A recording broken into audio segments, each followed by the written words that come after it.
Hi guys, good morning. Nandito ako sa may palayan. Pupunta sana ako doon sa kapatid ko na nangunguha ng kangkong. Kaso nga lang ay parang natatakot ako na baka mahulog itong cellphone ko. Ayan. Kasi ang putek guys, nakita nyo naman, may mga gabi rito. Ayan. Kaso nga lang ay parang alanganin na natatakot ako. Yan, nakikita ninyo yung mga gabi. Mangunguha kami ng kangkong sa may bukid. Ayan. Yan guys. Kaso nga lang ay ingat na ingat po ako. Baka mahulog yung cellphone ko at mailublob doon sa may ano. Ayan, ang putik kasi guys. Oh my god. Ayan. Tinanggal ko na lang yung tsinelas ko kasi para makapunta ako doon sa may ilog, ay sa may ano, pinagkukunan namin ng kangkong. Ayan. Wala? Ayan. So guys, nakikita ninyo, may mga kangkong dito, oh, yan. Yan. Maraming mga libre dito. At saka may mga kuhol pa guys.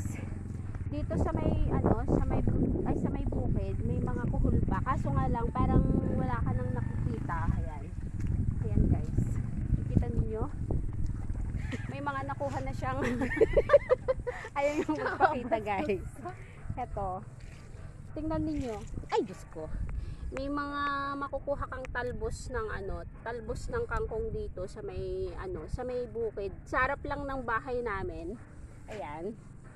So sino ang natatakam na ng mga talbos ng kangkong dito? Ayan. Ang sarap guys, ano, ay yung fresh na fresh siya. Alam mo yung ano, yung umagang umaga, tapos nagakuha ka ng talbos, 'di ba? Tapos yung lalagyan mo ng ano, ng kamatis o kaya yung bagoong na meron siyang kalamansi. Ayan. Alam niyo, marami naman talagang mga libreng ulam pag nandito ka sa probinsya. Ayokong lumayo kasi natatakot ako na mahulog itong cellphone ko. Ayan, mamaya mailuglog pa sa tubig. Ayan. Ayan guys. Ayan. Marami kaming mga kangkong doon sa fish pond namin. Kaso nga lang nandun kasi sa bundok. Dito lang sa harapan ng bahay namin, no. Sa kabilang kalsada lang siya. O, kaya nakikita ninyo ang mga lugar dito sa amin. Yan. Yan. Pag sa umaga kasi ang sarap kumuha ng kangkong. Tapos ilalaga mo siya, tapos aanuhan mo siya ng kamatis, 'di ba? O kaya kalamansi. Ayan. May kalamansi kami guys sa harapan ng bahay namin. Kaya takot na takot ako na ano, tama na. May nakuha na tayo guys. Heto. Kaso nga lang, tama na to kasi walang humawak sa cellphone ko at baka kasi mahulog ko siya. Ayan. 'Di ba? Nakikita ninyo. Alam niyo, katatapos lang ng anihan dito sa amin at ngayon ay ano na naman sila yung bang nagkukuliglig na naman sila. Ayan, kung nakikita ninyo, kasi magtatanim na naman sila guys. Ayan. At walang magandang ani sa ngayon kasi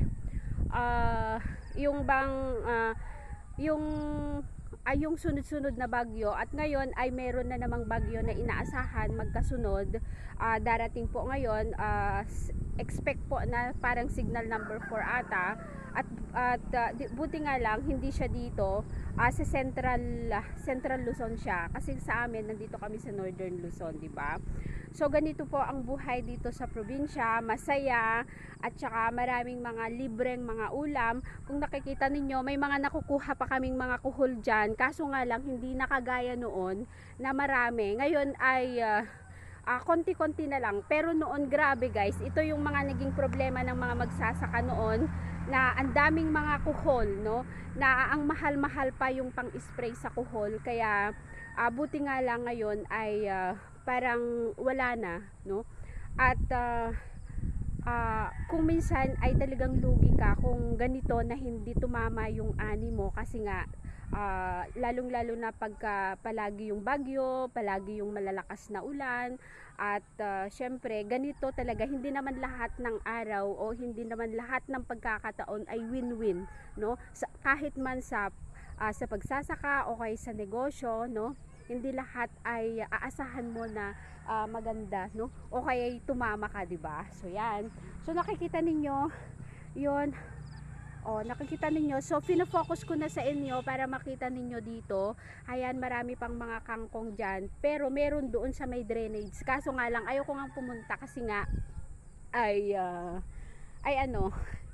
ay baka mahulog itong cellphone ko. So nagpaapaan na lang ako, guys. Pauwi na ako kasi baka merong bibili sa aking tindahan, kaya uuwi na lang ako. Ayan, maputik kasi. Iniwan ko na lang yung tsinelas ko doon sa doon sa gilid ng kalsada. Ayan. So bibit-bitin na lang natin ang ating tsinelas kasi maputik na siya. Ayan. Ayan, guys. Wala nang arte-arte pagka nandito ka sa probinsya, di ba? So, pauwi na tayo. Ayan. Meron pong makahiya dito, guys. Sa ibang bansa, mahal po ang makahiya. Ayan. So, ayan. Pauwi na tayo, guys. At meron akong nakita dito. Ayan. Ay. My God. So, pauwi na tayo. Ayan.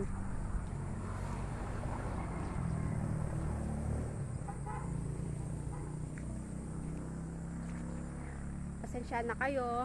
Medyo magalaw itong medyo magalaw itong camera natin. So, i-end ko na, guys, kasi baka kasi mahulog itong cellphone ko. Bye-bye. See you again sa next vlog. Thank you so much. At syempre, sa mga bagong subscribers natin, maraming salamat. Then, ingat po kayo lagi. Stay safe. Bye-bye.